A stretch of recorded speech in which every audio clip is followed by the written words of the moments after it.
na ni juu ya wazazi lazima waandae faragha nzuri za watoto ili wasije kuja kupata tabu wao na jamii au na taifa. Kwa hiyo kwa maksudi mzazi anatakiwa ajue mtoto wake anacheza nini, ana faragha ipi, anatumia nini katika hizi social media. Pia lazima uwe na murakaba, hususan katika zama hizi za leo ambazo ni za utandawazi. Kuna faragha nyingi ambazo mtoto anapata, we baba hujui, hususan anapokuwa na hivi vitu vya maendeleo hivi kama simu na dada zake simu. Unaweza ukaona mtoto amefunga mlango amelala, asubuhi unamuona ameamka anaendelea na shughuli zake, kumbe halali kabisa, anakesha. Na anakesha katika jambo gani? Yapo mengi ya kumfanya mtu akakesha. Nasema zamani ulikuwa ukiambiwa Imam Abi Hanifa alikuwa akiunganisha udhu aliyousalia isha anausalia sala ya alfajiri. Sisi wenyewe tukishangaa tunapoelezewa mambo, inakuwaje mtu anasali udhu wa isha na usalia alfajiri? Lakini zama za WhatsApp na dada zake WhatsApp tumejua kwamba kweli unaweza ukaunganisha isha na alfajiri kama kupepesa.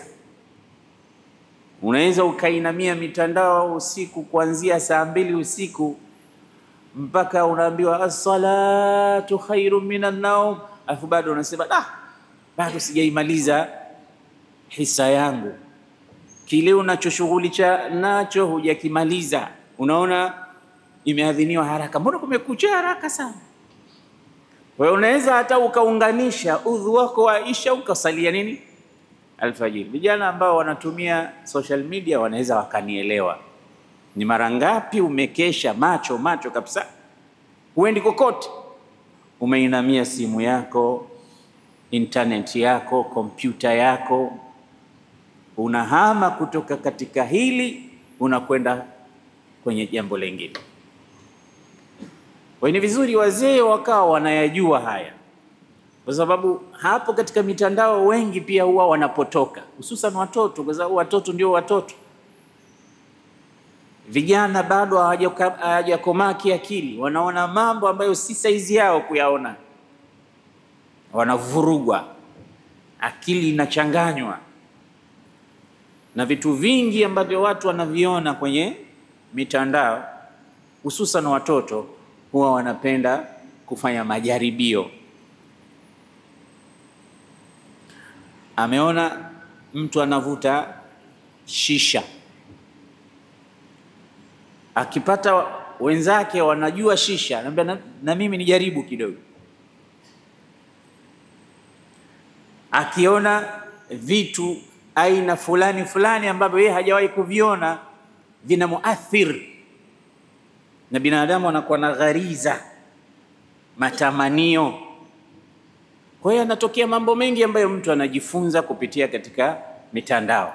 Hii mitandao ni kisu chenye makali mawili, kinapata huku na kinapata huku. Kwa hiyo itategemea kiasi gani mtu atakitumia. Kwa hiyo Mwenyezi Mungu anatutaka tuwaandae watoto jasadiyan, aqliyan, kwa mwili na akili, tuwaandae. Ndio maana Qur'ani inasema wa'iddu lahum mastata'tum min quwwa wa min ribatil khayli turhibuna bihi aduwallahi wa aduwakum. Anasema wajiandaeni, sio mnakurupuka tu kwamba likitokea jambo mnafanya tu. Hakuna kufanya bila maandalizi. Aiddu, lazima mtu ajiandae. Sasa Qur'ani inasema maandalizi ni muhimu. Sio unasema namwachia Mungu mimi kila kitu, Mungu atanifanyia. Hapana, yeye Mungu ndo anakuambia jiandae. Mastata'tum, kadri ya uwezo wenu. Kana kwamba anasema jiandae kadri ya uwezo wako, patakapobaki sasa niachie mimi. Lakini ujiandae, usiseme namwachia Mungu, hapana.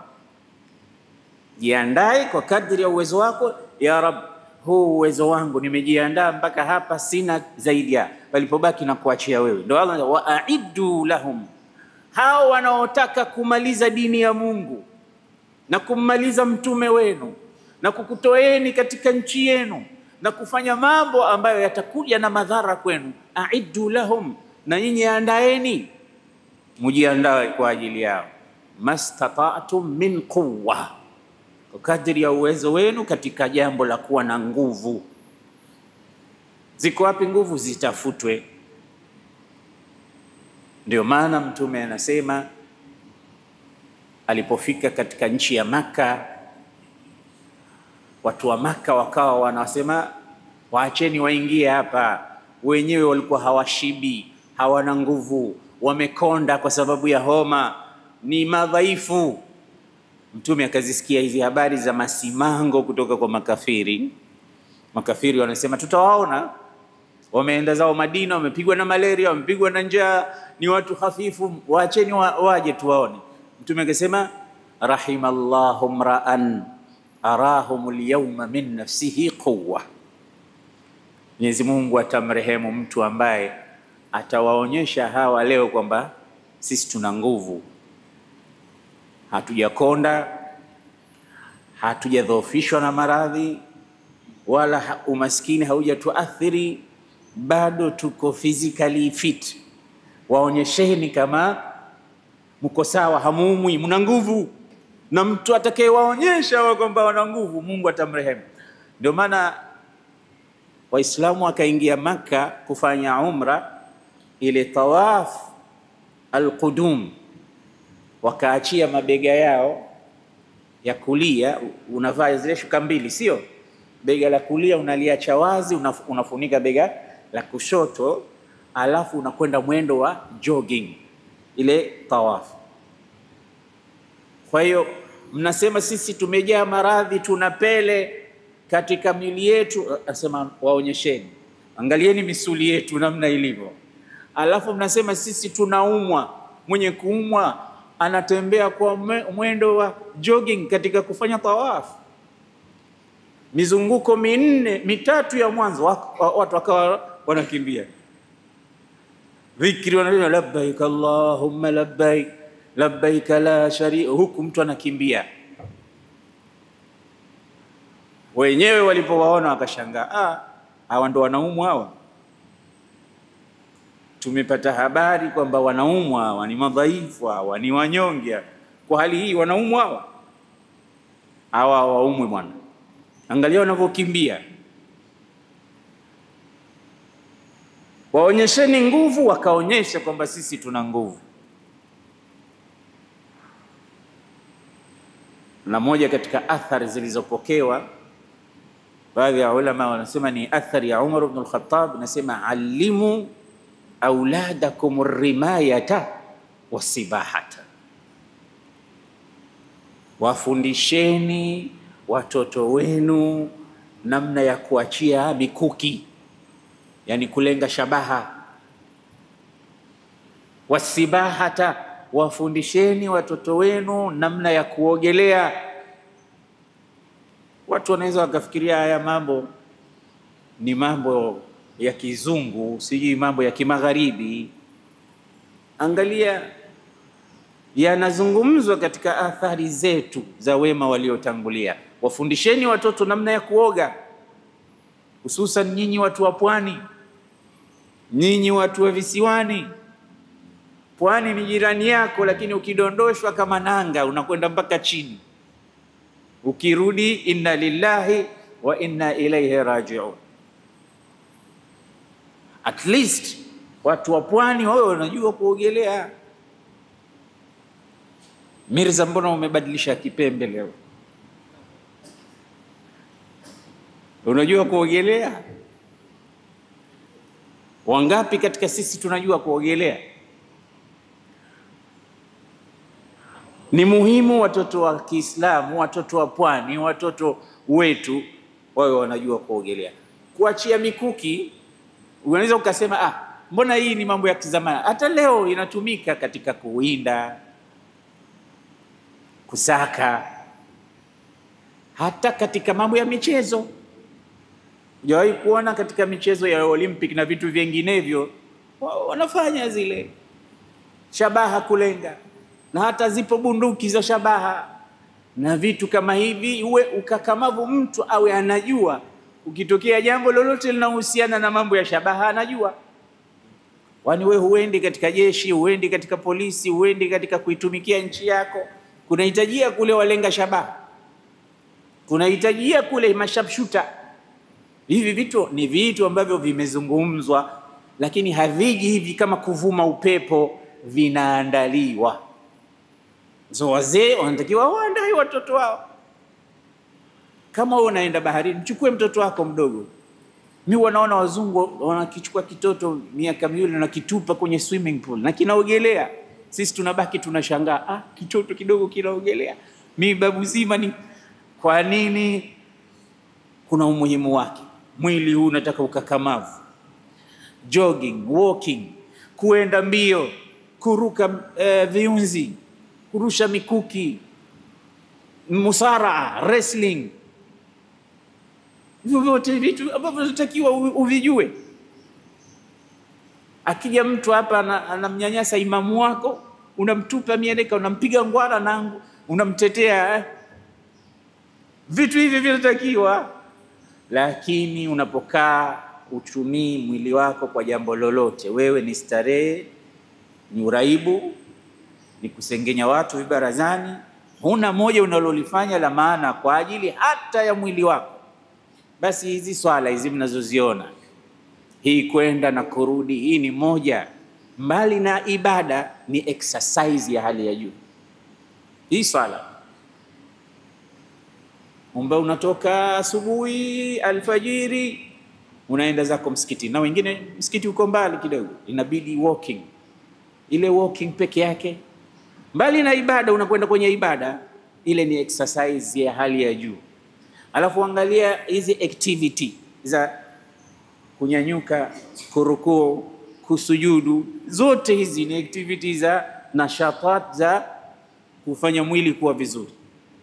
Unapinda hivi, unakaa, hata zile style za kukaa atahiyatu ya mwanzo ya mwisho, zote zile unakuta mwili unapata habari zake.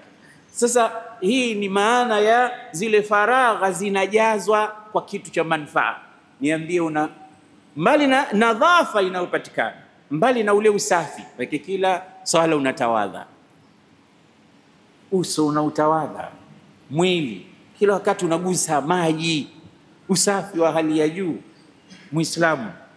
Ndio maana Muhammad Abdu alipokwenda Ufaransa, walipokuwa wanampa chakula, wakampa na vijiko na umma zile na visu, asema hapana, situmii, nitatumia mkono wangu.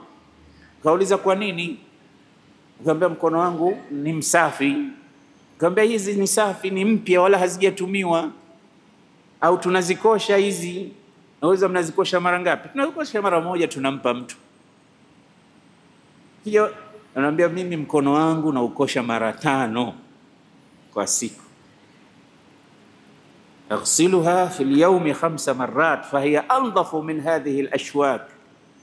Ni msafi huu mkono kuliko hizi nyuma hizi na vijiko hivi na visu vya, ni msafi kabisa, kwa sababu kwa siku mara 5 lazima ukoshwe.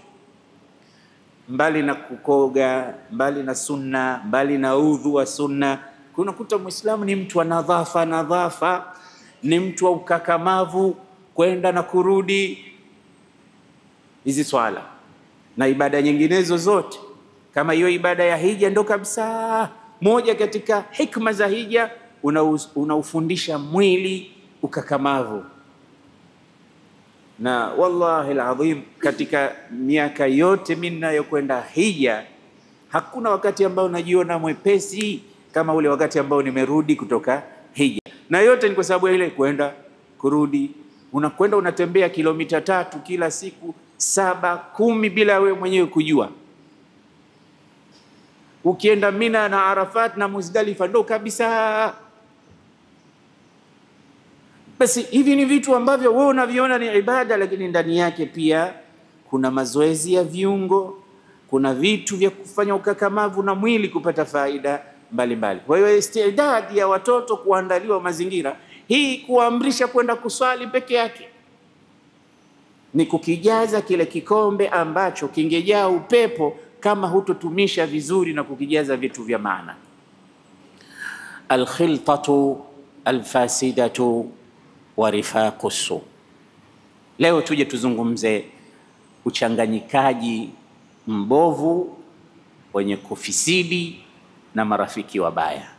Mtoto unaweza ukafanya kazi wewe baba ukasema alhamdulillah, nimewalea watoto wangu katika maadili, watoto wangu ni wazuri, lakini wanaenda shule hawa watoto. Kule shule wanapata classmate ambao wana tabia mbali tofauti. Wanaenda chuoni, madrasa, wanaenda high school, wanaenda popote pale ambapo wataenda kuchanganyikana na watu ambao si ndugu zao, si jamaa zao, si binami zao, si watu wao wa karibu, ni watu wengine ambao nao yeye amekuja pale na mafundisho mazuri ya wazazi wake. Ukimwona mtu mzima msalimie, usimtete, usimtukane mtu, usimseme mtu vibaya. Ukiwa na kitu changia kumgaia mwingine. Maadili mazuri kabisa, baba amejitahidi. Lakini anafika kule sasa anapata walimu wengine. Hapo ikiwa wale anaofuatana nao sasa ni wazuri, itazidi yale maadili yako uliyomfundisha baba kuzidi kuwa mazuri. Sasa je, ni wabaya na ndio wengi. Utakuta mtoto anabadilika tabia. Utakuta mtoto yule uliyemjua siye, mpaka unajiuliza wewe nani aliyekufundisha hivi vitu? Anaye mwalimu, anaye mwalimu wa darasa, anaye mwalimu mkuu huko nje ambaye si baba yake wala sio mama yake wala sio kaka yake. Walimu wanawapata nje ya nyumba, na ni wengi wavunjifu, wanaovunja maadili, wanaovunja karakta nzuri ambazo wewe umezijenga kwa mtoto. Wapo wengi sana.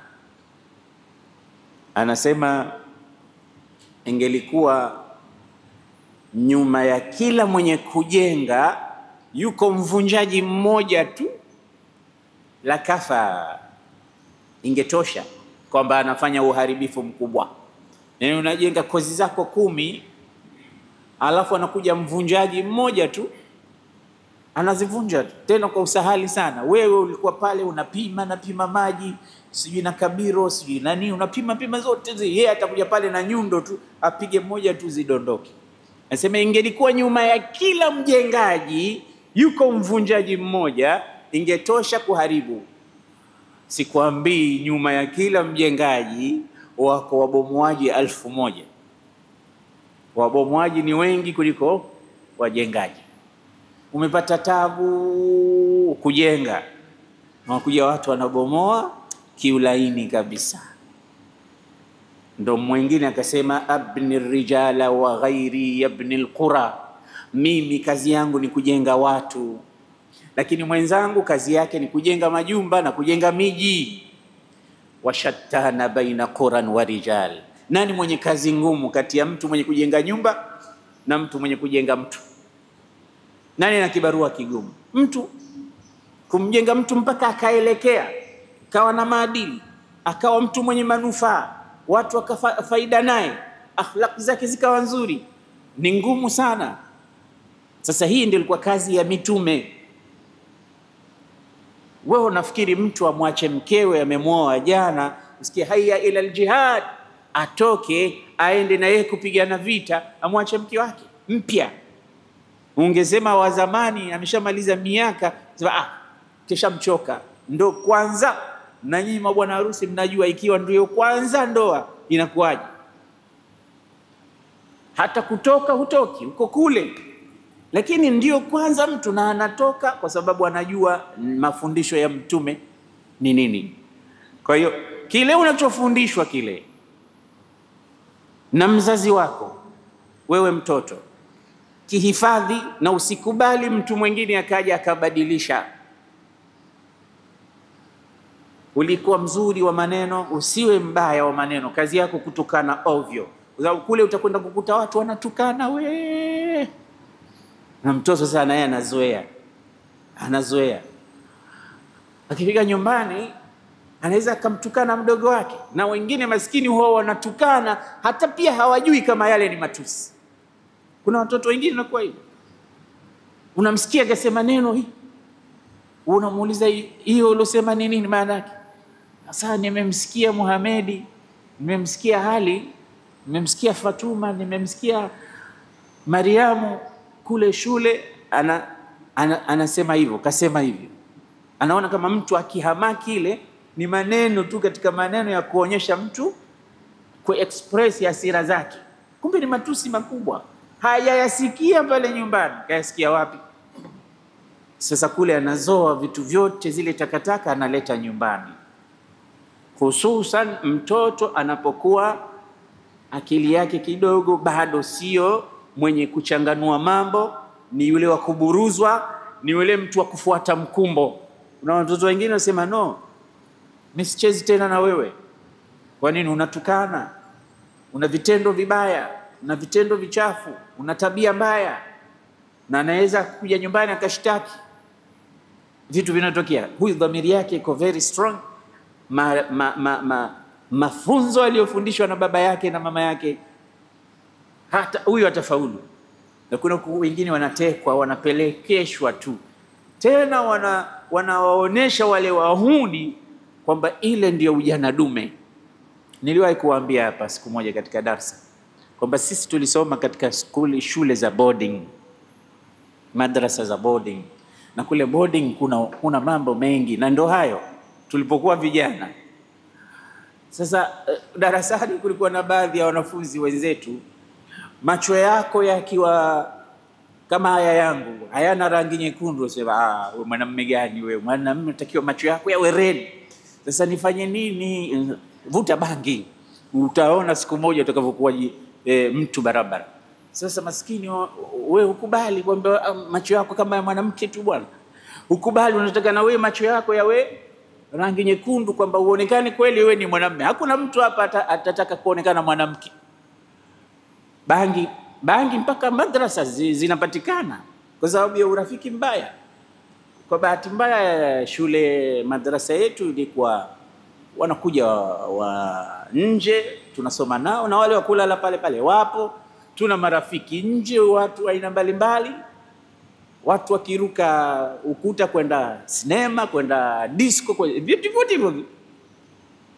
vyote. Bangi zipo na madawa kulevya mengineo yapo, na watoto kutoka katika kila aina. Unajua na wazee wengine mtoto wangu huyu amenishinda, mnamwambia bwana mpeleke madrasa. Akakushinda nini? Anavuta mpaka bangi huyu, mpeleke kule watamtengeza. Kumbe anaenda kule naye kutengeza wengine. Yule anayejua bangi anakwenda nayo. Kuna watu hata hawaijui bangi imekaaje, yeye anaijua.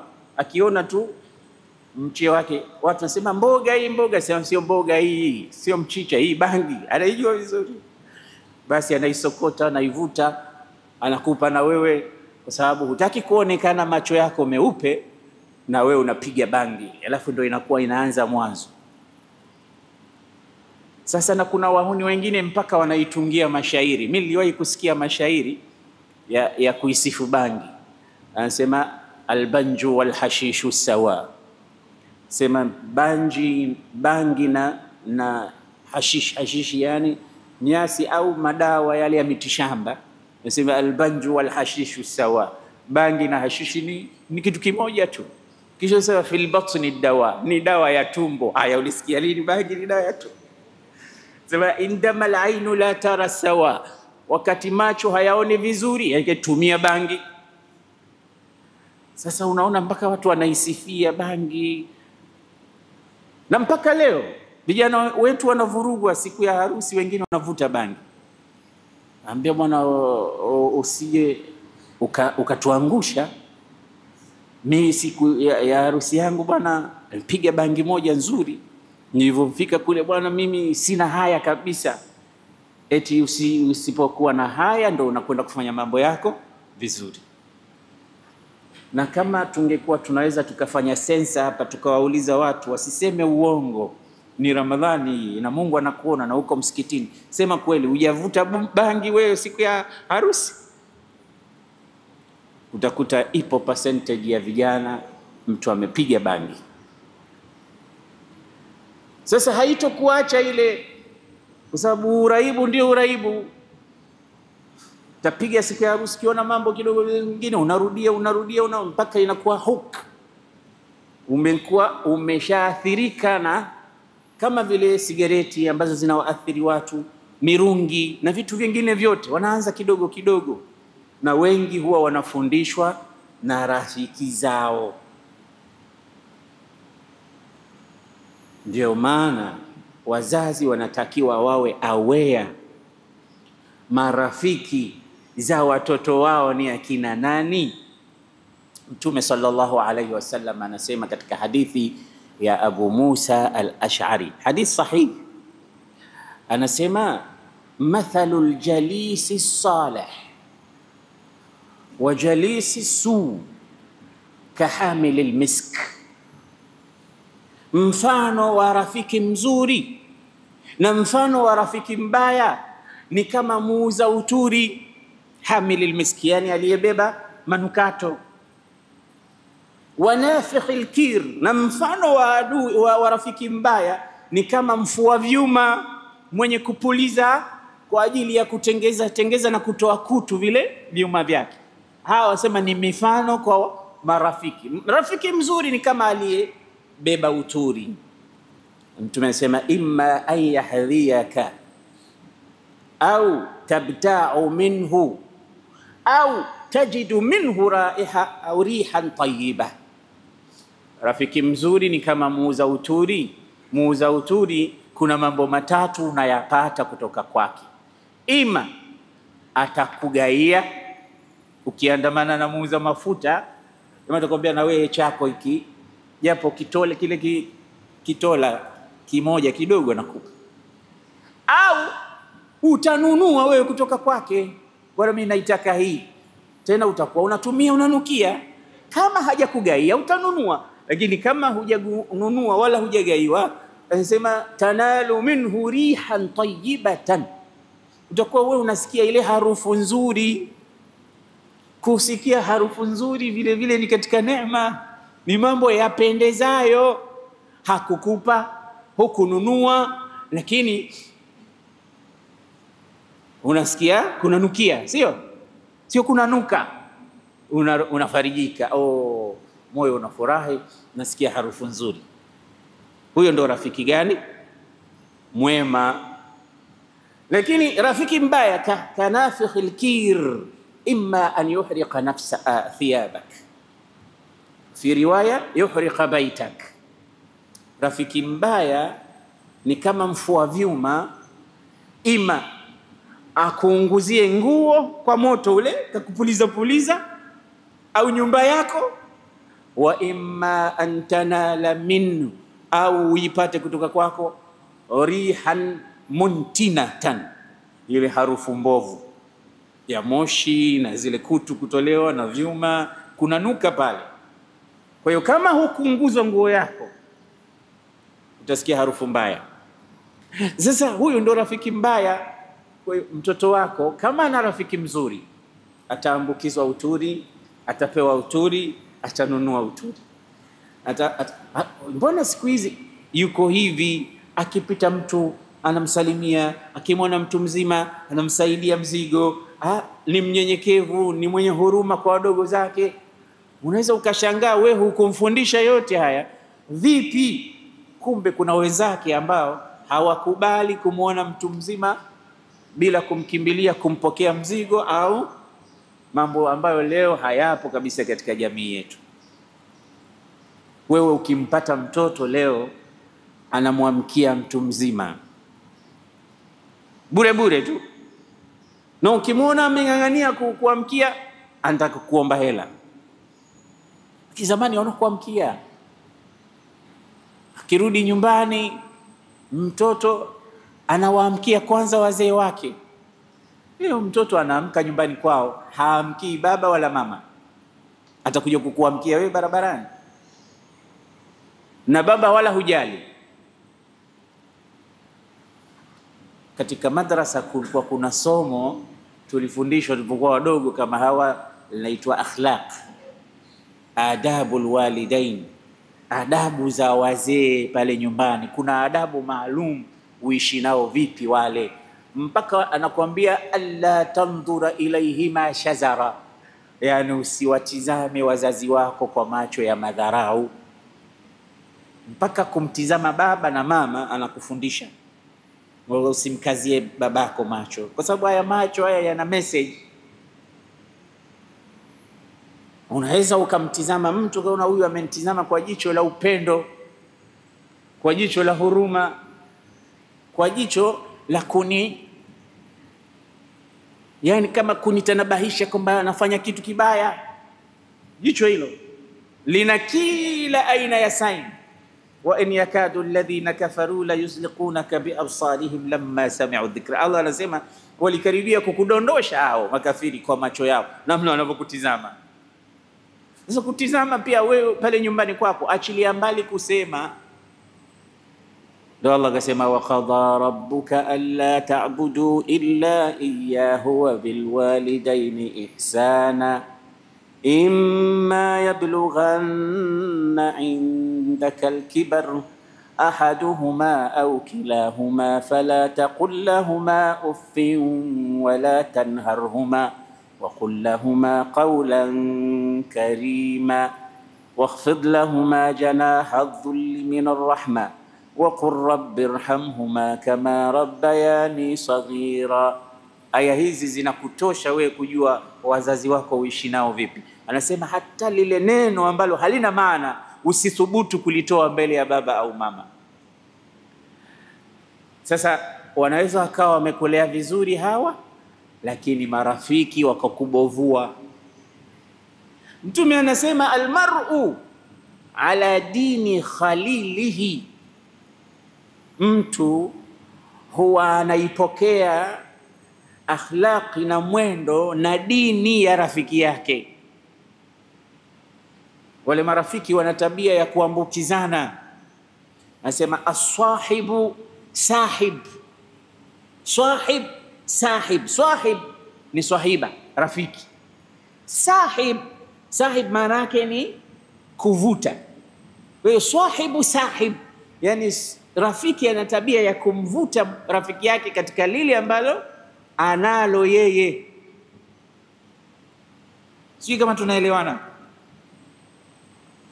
Ndio ukiandamana na masahiba wanacheza mpira, naona kuwa mchezaji mpira mara nyingi. Ukiandamana na masahibu waogeleaji baharini, na wewe unakuwa muogeleaji. Ukiandamana na masahibu wezi, na wewe huko mbali kuwa mwizi.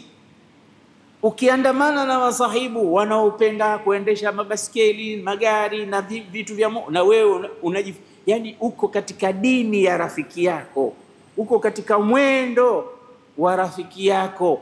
Lianna sahiba sahib, anakuvuta kule aliko yeye. Na watoto wa kike vile vile, ukimpata shoga yako ana mambo 1 2 3, na wewe utakuwa na 1 2 3 yale yale, mnakwenda katika ile mistari ile. Sasa wale wako awe ana vitu vibaya. Ndio maana wale wazee wakikwambia mistaki uandamane na mtu fulani, usiwaone ni wajinga. Shoga yako mimi simpendi, sitaki uandamane nao, kata mawasiliano, kwa sababu wameshaona na wameshapitia mengi. Ndio maana tunasema sisi tumeshakuwa watu wazima, na mtu mzima anakuwa anapitia mambo mengi. Na ndio maana nikasema umri unamchongea sana mtu. Huwa nasema sana kuwaambia vijana wanaweza wakapatwa na jambo kubwa hawaliwezi, watakuja kwako. Na kwa nini waje kwako? Kwa sababu wanaona wewe ni mtu mzima, hili unalijua. Nikatoa mifano hapa kama mambo yanayofungamana na maiti. Jitahidi wewe mtu mzima iwe unajua kukosha maiti, kumvisha sanda, kumkafini. Ujitahidi unajua kumsalia, unajua kuzika. Sawa, watoto wengine wanakulia wanaogopa mpaka maiti. Sasa akifa mtu, hakuna mtu mzima unafuatwa wewe. Wewe mtu mzima, wewe ulikuwa mwenyewe unakimbia kila maziko. Sasa limekufika, na mara nyingine linakufika nyumbani kwako. Babu, twende katusaidie, baba yetu amekufa. Unaanza kubabaika, njoo msalie maiti wetu.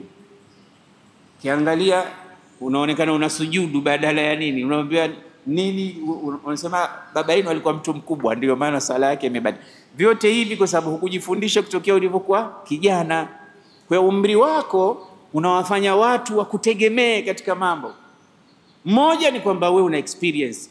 Maana wewe una miaka 60 sasa. Hebu niambie, katika life yako yote umezika watu wangapi miaka 60? Hivi bado tu hujajua kuosha maiti? Kila mwezi wanakufa watu wangapi kwenye, au hajafa mtu nyumbani kwenu pale? Hujajifundisha tu. Unasubiri kitu gani? Wanajua wewe unajua. Kwa hiyo ni vitu ambavyo watoto na vijana watakukimbilia. Kwa hiyo jitahidi vile vitu vya dharura kama mtu mzima uwe navyo, vya kijamii. Kwa hiyo watoto wapo, lakini wewe unawafundisha, unawaelekeza. Hivyo ndivyo unavyotakiwa. Bali Mtume sallallahu alayhi wasallam katika hadithi nyingine anasema almar'u ala dini khalili, ndio hiyo tuliyozungumza. Anasema katika nyingine iyyakum wa qarina su, au iyyaka, anaita tahadhari, tahadhari, wa qarina su, na rafiki mbaya. Sahib, qarin, jalis, zote yani watu ambao wanakuwa karibu sana na wewe. Iyyaka wa qarina su, kaa mbali sana, tahadhari sana na rafiki mbaya. Fa innaka bihi tu'raf, kwa sababu wewe unajulikana kupitia yeye. Wewe unatafsiriwa kupitia huyo rafiki. Umewahi kuona ule mfano wanasema albahaimu ala ashkaliha taqa'u, yani njiwa wanaruka na kundi la njiwa wenzao, kunguru wanaruka na makunguru wenzao, yani yange wale wanaruka na kundi la yange wenzao. Yani kila ndege hawezi akajichanganya na ndege wengine wakawa ni marafiki wanaruka pamoja. Huwezi kumuona njiwa na kundi la makunguru wako pamoja wana celebrate, utaona wao kwa wao. Ndio urafiki namna. Kwa hiyo ukijiingiza wewe njiwa katika kundi la makunguru, utahesabiwa na wewe ni nani? Ni kunguru vile vile. Misri mmoja aliwahi kusema, uli man tusahib aqul lak man ant, uli man tusahib aqul lak man ant, yani qul li man sahibuk aqulu laka man ant, niambie rafiki yako ni nani, mimi nitakuambia wewe ni nani. Ukishamwambia mtu mimi rafiki yangu ni fulani, basi atakwambia wewe ni mtu fulani. Yani anakujua kupitia nani? Kwa hiyo ukiandamana na wale madalali, ukisema tu mimi rafiki yangu ni dalali fulani, atakwambia sasa nipe bei ya nyumba ya mtaa fulani. Anajua huyo ni mwenzake na hiyo ndo kazi yako. Hata kama sio kazi yako utakuwa una idea fulani, kwa sababu kila siku jamaa anazungumza kuhusu habari ya kuna nyumba Chukwani, kuna nyumba Buyu, kuna nyumba Mbweni, kuna nyumba kwa Mchina karibu na msikiti wa Uthman Maalim. Vitu hivi vyote utakuwa wewe unavijua, kwa sababu ndio mazungumzo yake, mazungumzo yenu. Na tena anaweza akakutuma, bwana kule mtaani kwetu kwenu ukisikia kuna pahala nyumba nini, ukawa unamfanyia kazi bila wewe kujua. Hivi vitu vina mata katika maisha. Kwa hiyo watoto wanaowaharibu au kuwatengeza, na kuwatengeza mara nyingi kuna kuharibiana tu, ni marafiki tena wabaya. Na Qur'ani imetuambia al-akhillau yawma idhin ba'dhum li ba'dhin aduwwun illa al-muttaqin. Khalil, sahib, qarin, jalis, hizi zote ni aina za marafiki. Karim, yeye pia ni rafiki.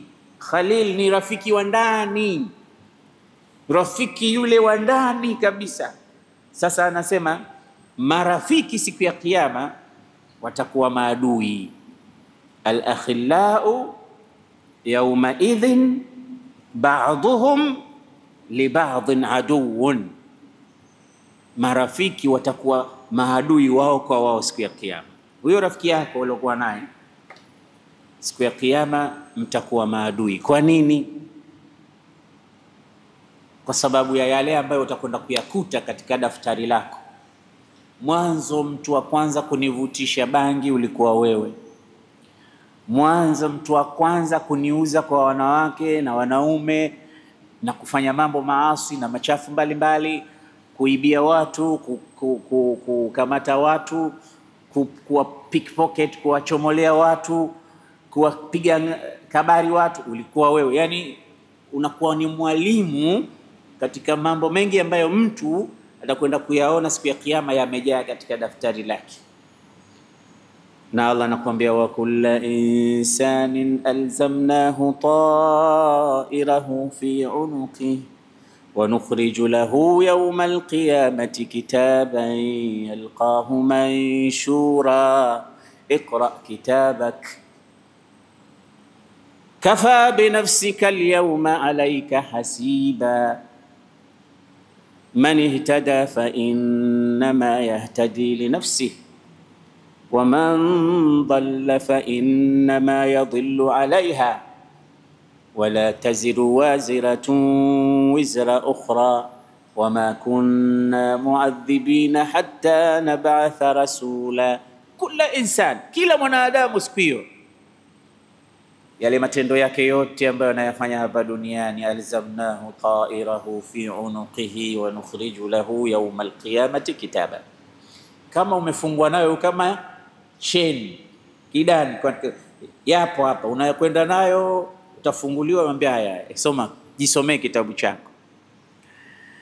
Fa amma man utiya kitabahu biyaminihi fayaqulu ha umqra'u kitabiyah inni dhanantu anni mulaqin hisabiyah fahuwa fi 'ishatin radiyah في جنة عالية قطوفها دانية كلوا واشربوا هنيئا بما أسلفتم في الأيام الخالية وأما من أوتي كتابه بشماله فيقول يا ليتني لم أوت كتابيه ولم أدر ما حسابيه يا ليتها كانت القاضية ما أغنى عني مالية هلك عني سلطانية خذوه فغلوه ثم الجحيم صلوه ثم في سلسلة ذرعها 70 ذراعا فاسلكوه إنه كان لا يؤمن بالله العظيم ولا يحض على طعام المسكين فليس له اليوم هاهنا حميم. حميم ni rafiki pia. ولا طعام إلا من غسلين لا يأكله إلا الخاطئون. yote hiyo ni haswila. Haswila yani mavuno ya yale uliyoyatenda yote, na ukiangalia mengi, yule pale rafiki ndiye aliyekupeleka kule akakudidimiza katika mambo ambayo hayana maana, na pengine ukafa. Baada ya kufa yeye akasikia hutuba kama hizi, akatubu kwa Allah subhanahu wa ta'ala, akarudi. Kesho ukamkuta yeye yuko peponi anakunywa supu kama wanavyosema Dr. Sule, na wewe uko motoni. Sasa unajiuliza wewe ndio ulonifanyia haya? Mbona watauliza watu wa moto, mbona hatuwaoni watu tulikuwa tunawahesabu kwamba ni watu wabaya? Sasa jiangalie, jitizame, kuna watu wanaharibu alafu wao wanabadilika. Sasa wewe ulioharibiwa unaweza ikawa too late ukaondoka katika dunia, amekufundisha kuiba, unakuja unakamatwa, umeiba, kwa bahati mbaya linatokea la kutokea, unakufa kwa njia moja au nyingine, unauawa. Wizi hauna mwisho mzuri. Anakufundisha kukaba watu, kubaka watu, kubaka watoto wa watu, kufanya mambo ya ajabu ajabu, unakufa katika hilo. Yeye baadaye anarudi, al-akhillau yawma idhin ba'dhuhum li ba'dhin adu. Wewe ni wewe ulionifundisha haya mambo. Allah anasema katika suratul Furqan, wa yawma tashaqqaqu as-samaa'u bil ghamami wa nuzzila al malaa'ikatu tanzila al-mulku yawma idhin al-haqqu lir-rahman wa kana yawman 'ala al-kafirina 'asira wa yawma ya'addu adh-dhalimu 'ala yadayhi yaqulu ya laytani ittakhadhtu ma'a ar-rasuli sabila ya wailata laitani lam attakhidh fulanan khalila. Angalia mazungumzo haya tunayoyazungumza katika suratul Furqan. Allah anasema siku ya kiyama kuna watu watauma vidole kwa majuto, watasema ya laitani, ya laiti lam attakhidh fulanan khalila, sikumfanya mtu fulani ni rafiki yangu. Non, anajutia urafiki wake na mtu fulani. Siku hiyo ya kiyama, yauma ya'addu dhalimu, siku atauma dhalimu vidole kwa majuto. Yani ni ishara hizi, unaona mtu akifanya jambo ambalo ni la kusikitisha na hawezi kurudisha, anauma vidole. Ningejua, nisingejua, lakini yamekwisha. Ya'addu dhalimu ala yadi yaqulu, anasema ya laitani ittakhadhtu ma'a ar-rasuli sabila, ya laiti ningechukua njia aliyoifundisha mtume, bora ningemfuata mtume ningeokoka. Ya wailata, ole wangu, laitani lam attakhidh fulanan khalila, laitani nisingemfanya rafiki mtu fulani. Kwa nini unasema hayo? Unasema laqad adallani 'ani adh-dhikri ba'da idh ja'ani wa kana ash-shaytanu lil-insani khadhula.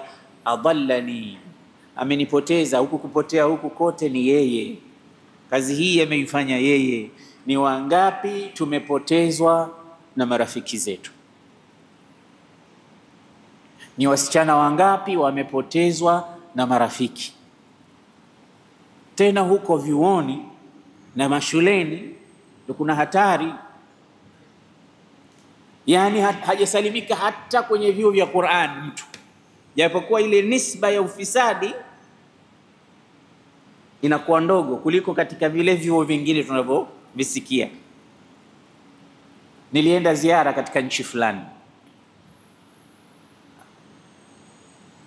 tukaenda kutembelea chuo kikuu kimoja.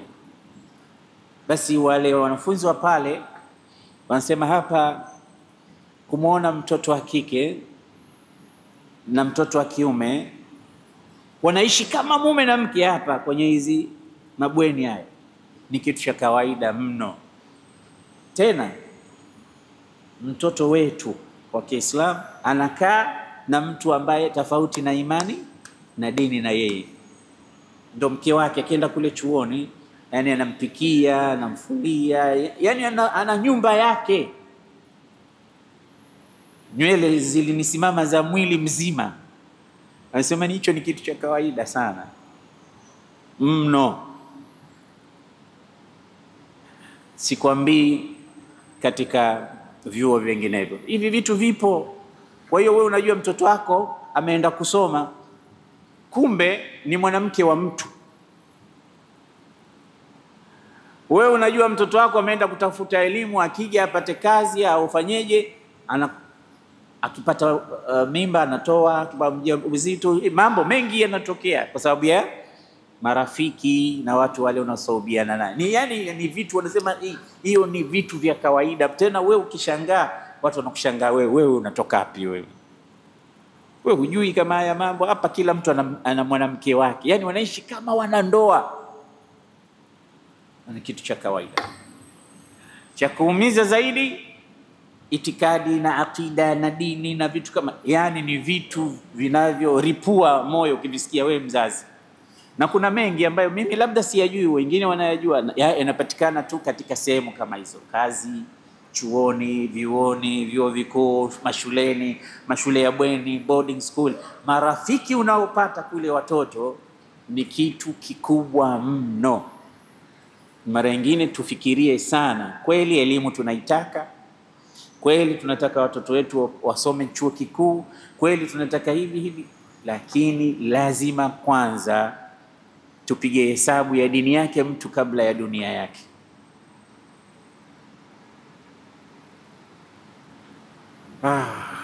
Nimesema hili jambo ni kubwa kuliko yote, kwa sababu watoto wengi wanaharibikia katika mikono ya marafiki na mashoga. Allah subhanahu wa ta'ala atusalim salama na watoto wetu. Lakini leo ni angalau niongeze jambo moja, kwa sababu mchana ni mrefu kidogo na adhana ya maghrib nadhani ni saa 12, bado dakika saa 1 kasorobo takriban. Tuongeze jambo moja ambalo linachangia ufisadi na uharibifu wa watoto wetu tabia zao. Tusistrike katika jambo moja tu, tuongeze jambo la pili kwa leo. Jambo la pili ambalo linaharibu maadili ya watoto wetu ni suala la adhabu wanayopewa mtoto kutoka kwa wazazi. Namna ya wazazi, baba na mama, wanavyomtreat katika kumuadhibu, kumtia adabu mtoto, zile anwa'u min al-adhab. Hili ni suala ambao walezi na wanachuoni wa ilmu ya ijtima, social education, yani wanakaribia wote kuagree juu ya neno moja, kwamba miongoni mwa tatizo kubwa linalopotosha tabia na kufanya watoto wawe wabaya wa tabia ni kule kupigwa sana na kuadhibiwa sana na kupewa adhabu sana pale nyumbani na wazee. Ad-darbu was-sukhriya wat-tashhiri, yani pigo. Pale nyumbani kuna bakora kama 10 zimeekwa, huwa zinavunjika moja baada ya nyingine juu ya mgongo wa yule mtoto. Mara nyingine kwa makosa madogo, kwa vitu vidogo. Kama mzazi ukimwona anapompiga mtoto wake, utafikiri amepandisha mashetani namna anavyokuwa anafanya vitu vya ajabu. Mtoto anapigwa huyo, ukiangalia mwili mzima umejaa alama. Wengine wanachomwa na moto. Umesikia kesi za watoto wanachomwa na moto.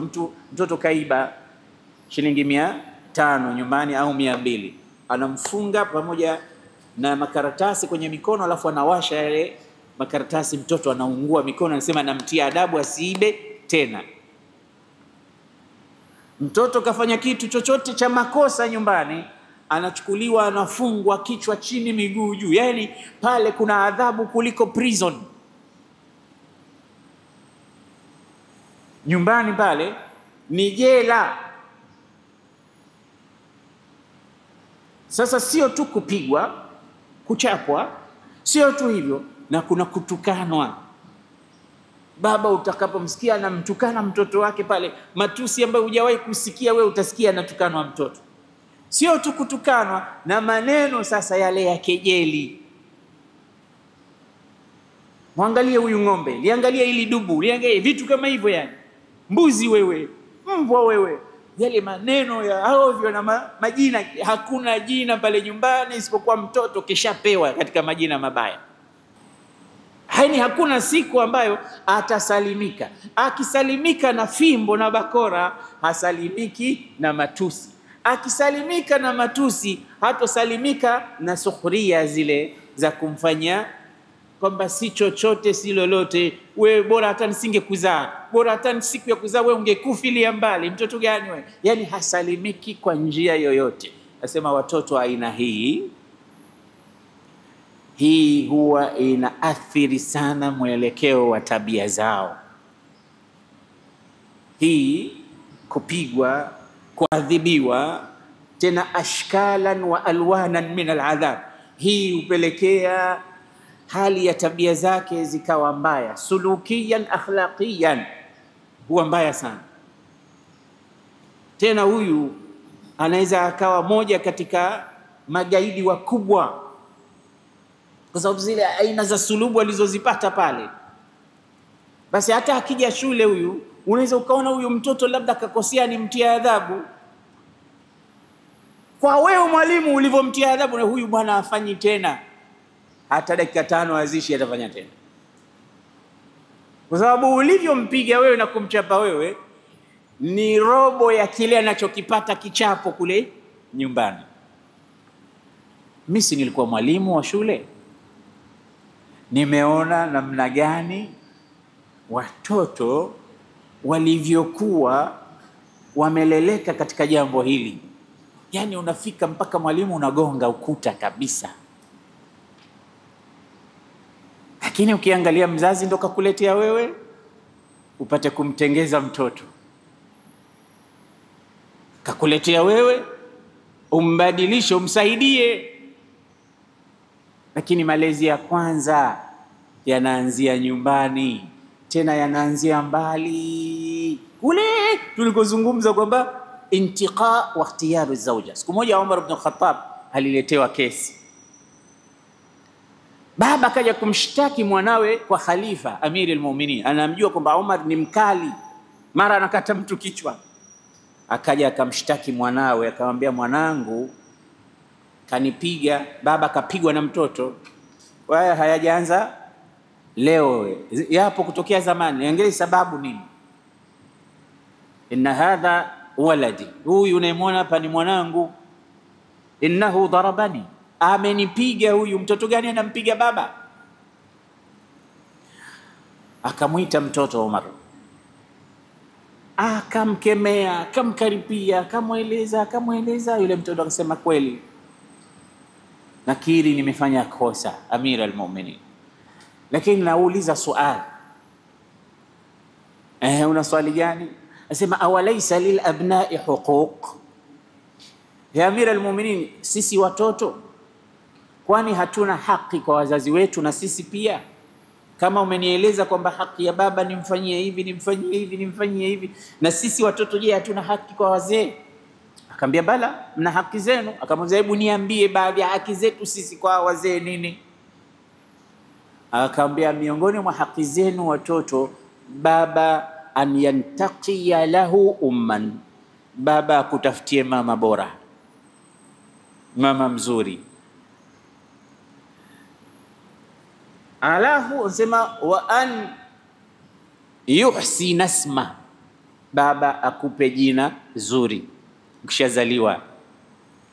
Wa an yuallimahu alkitab, kisha baba akulee, akusomeshe hususan kitabu cha Qur'an. Anambia basi ya Amir al-Mu'minin, huyu babangu huyu hajafanya moja katika matatu hayo, hata moja hajawahi kufanya. Mama yangu sio mama bora, alikuwa mwanamke wa mtu mmoja, alikuwa majusi, anaabudia moto. Baadaye akamchukua yeye akawa mkewe yeye, ndio mimi nimezaliwa. Alafu jina alonipa mimi kaniita Khumfusa ya Ju'lan, kwa Kiswahili naita dudumavi, ndio jina lake huyu. Alafu hajanisomesha hata herufi moja katika kitabu, amenipa ng'ombe, kondoo na mbuzi, mimi kazi yangu ni kuchunga tu. Umar ibn Khattab akamwambia unaona wewe umekuja kumshtaki mwanao, lakini yeye amekushtaki zaidi. Yeye amekushtaki zaidi. Hujamchagulia mama, hujamchagulia hata jina, basi angalau mwite jina zuri. Unamwita lile dudu ambalo kazi yake ni kubiringisha vitu vichafu, ndio jina la mwanao kweli? Wewe hujaona jina isipokuwa hilo. Alafu msomeshi unampa tu kazi za kufanya, kazi yake kupiga makondoo na mbuzi. Sasa kakuona na wewe ni mmoja katika makondoo, kakupiga. Sasa tuangalie pia na haki zao watoto. Sasa wazazi tunaanza sisi, tunawabovua sisi watoto, tunawaharibu sisi watoto, hatusemi na watoto wetu, hatuelekezi, hatuna sisi. Hata mtoto wako ukiona ametiwa adabu, Cha ajabu wewe ndio unakasirika, unakaribia kupigana. Hakuna mtu asinipigie mtoto wangu mimi. Mtoto mwenyewe hana adabu. Wenzako wakikusaidia kutengezea mtoto, unakuja juu. Ya rahimallahu zaman. Mwenyezi Mungu azirehemu. Maana hizi zama pia zina value. Mwenyezi Mungu azirehemu zama ambazo ulikuwa ukipita ukiwaona watu wazima kama hujawaamkia, ukirudi nyumbani utachapwa. Nini kosa langu? Mzee Abdallah umemwona na hujamsalimia. Siku ya pili ukimwona unamkimbilia, Mzee Abdallah, shikamo, japo utoi salamu, kwa sababu unajua nimefanya kosa. Mzee fulani umemwona na mzigo, hujampokea. Mungu azirehemu hizo zama, kwa sababu zishakufa.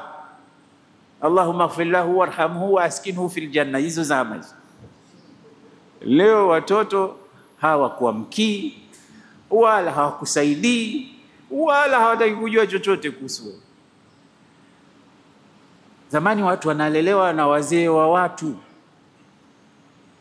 Jirani, unalelewa mtoto wako na majirani. Tena huo ni tabu, kaambia mimi naondoka, mtoto wangu namwacha kwenu. Ataishi pale salama salmini, utarudi utampata salama na yuko vizuri kabisa. Akhlaqiyan, jasadiyan, psychologically yuko vizuri mtoto. Lakini leo kamwache mtoto kwa majirani wakulelewa au wakusaidia, mambo mengi utayakuta mabaya. Kwa hiyo turudini katika zile zama, na hatutorudi isipokuwa katika maadili. Kwa hiyo kuwapiga watoto sana sio solution. Kuna njia nyingi za kuweza kumrudi mtoto, sio kumuadhibu. Utafikiri mtoto yuko jela. Ikiendelea hivi anakuwa sugu katika mambo, anakuwa nunda kwa Kiswahili cha Kizanzibari. Yule mtoto anakuwa nunda. Yaani ushapiga, na hata akipigwa kiasi gani, akikemewa kiasi gani, akitukanwa kiasi gani, vyote utakavyomfanya uwe kishakuwa nunda, tena hasikii, hakuingii kitu pale. Sasa ushatengeza jambazi kubwa sana mtaani. Na aina watoto kama hawa ndio hawajali. Anaweza ataka mkaba dada yake, anaweza ataka mfanyia vitu vya ajabu dada yake, ndugu zake, watu wake nyumbani. Wewe unasikia kesi ngapi? Unasikia leo mtu baba amemharibu mtoto wake. Sasa wewe unaanza kufikiria kwani ilianza vipi? Lakini ukianza kufuatilia historia na mambo yalivyo, hii kitu ambacho hata kukisikia hutaki kukisikia, watu wanafanya na hakuna tatizo lolote anavyoona. Akina mama, wanawake wanadhalilishwa, vitu vingi vinatokea tu. Utaona imeanzia mbali kwamba mtu hajali kitu chochote, hakuna haya, hakuna kuona vibaya wala kusikia vibaya, ni sawa tu, wacha nifanye. Hivi vitu vinatokea mbali. Kwa hiyo pigo hili na adhabu hizi, na yule mtoto kuja kuona kwamba kwa maneno, unajua ameshavunjwa dhamiri na maneno ya wazee. Unajua kila wakati kiambia wewe nini, wewe hivi, wewe mjinga, wewe bwege, wewe hivi, yule mtoto unamvunja personality yake mapema. Anakuwa anaona haya kusimama mbele ya watu kuongea, yale maneno anaya recall kwamba mimi ni mtu mjinga tu, mimi ni dubu moja tu, mimi ni ng'ombe tu, mimi ni mtu sifai chochote. Baba mama ameshasema kule nyumbani kwamba sina faida yoyote mimi. Sasa mimi ni mtu gani? Yani umeshamuumiza. Anaona anaambiwa yote yale ni kweli. Yani umemharibu wewe mwenyewe mtoto wako. Hujampa support ya aina yoyote, hujampa courage, hujamuencourage kitu wewe mnamvunja tu kwamba kitu chochote hakiwezi, hafanyi, hatojiweza, hatofaulu, ndo nyingi. Na hatimaye mtoto anakuwa hivyo. Usiwamezeshe watoto maneno, usiwatangulizie vitu. Hata kama umeambiwa, hata kama mtoto wako ni mlemavu, anamepata changamoto fulani, usimpe ile huruma ya kupita kiasi mpaka kuonyesha kwamba umuonyeshe kwamba yeye ni mtu wa kufeli anayetaka kusaidiwa tu. Kaa naye umuonyeshe kwamba wewe ni mtoto kama watoto wengine, na hili jambo ni jambo la mitihani, lakini wewe uko sawa na unaweza ukajitumikia, na wewe umekuwa mtu katika watu na unategemewa, unahitajika. Ndio maana wazungu wanasema disability is not inability, but inability is a disability. Yani ukiwa mlemavu haina maana kwamba huwezi kufanya kitu. Kuwa mlemavu haina maana kwamba huwezi kufanya kitu kwa sababu ya ulemavu wako, lakini kutoweza kufanya kitu ndio ulemavu. Naona imekuwa tofauti. Ni wangapi walikuwa walemavu lakini wamehifadhi Qur'an al-Karim? Sisi ambao hatuna ulemavu wote hatujahifadhi hata juzu moja. Wapo watu wana ulemavu na bado wanasoma Qur'an na wanahifadhi juzu 30. Sasa kuna ulemavu hapo? Kuna kasoro hapo? Huyu ni mtu kama mtu mwingine. Ndiyo tumsaidie, kama ndugu yetu hapa anafanya kazi kubwa, kwa sababu wapo vijana wengi hapa hawasikii hichi ninachozungumza, lakini ishara hii wanafahamu. Na wao ni watu katika jamii, tunawahitaji. Lakini sio umezaa mtoto amepata changamoto kidogo unamfanya ile, yani care imekuwa zaidi ya lazim, mpaka yule mtoto anajiona kama yeye kama sio mtoto wa kusaidiwa nini.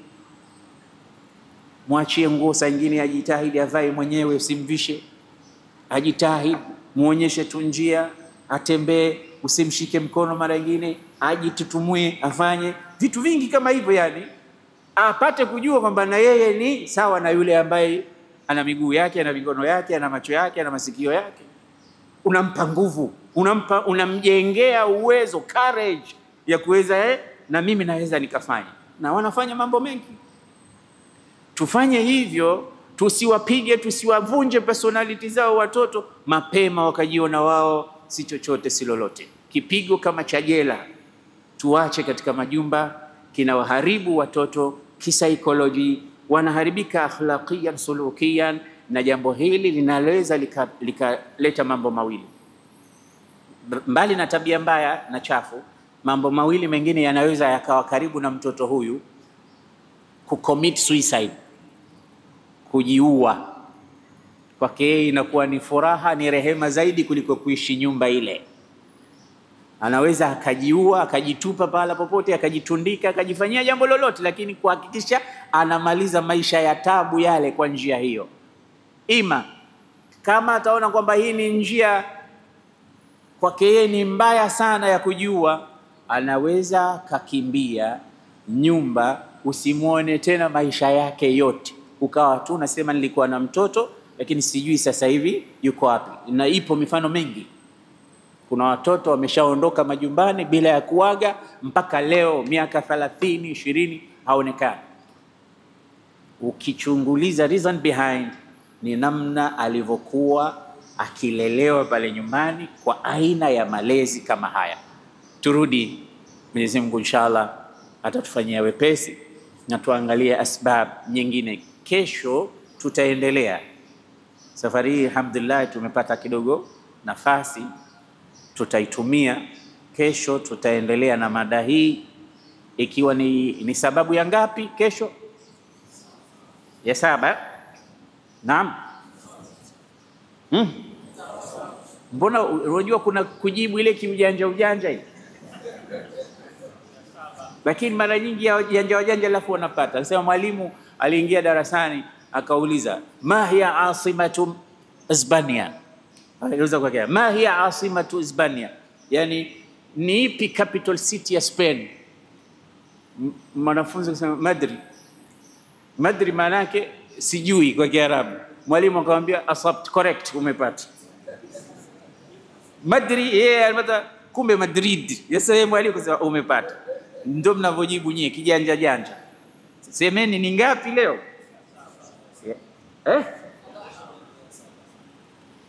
Wengine wasema ya 5, wengine wasema ya 7. Ya 7. Ya kwanza ni nini?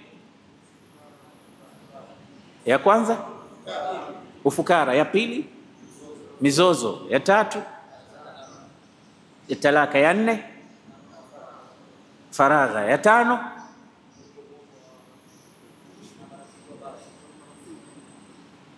tano marafiki na mchanganyiko mbaya. Ya sita adhabu zinazotokea kutoka kwa wazazi kwenda kwa watoto. Kweli ni sita. Kesho inshallah tutaondokea ya saba. Mwenyezi Mungu awabariki nyote, awarudishe majumbani kwenu mkiwa salimina ghalimin.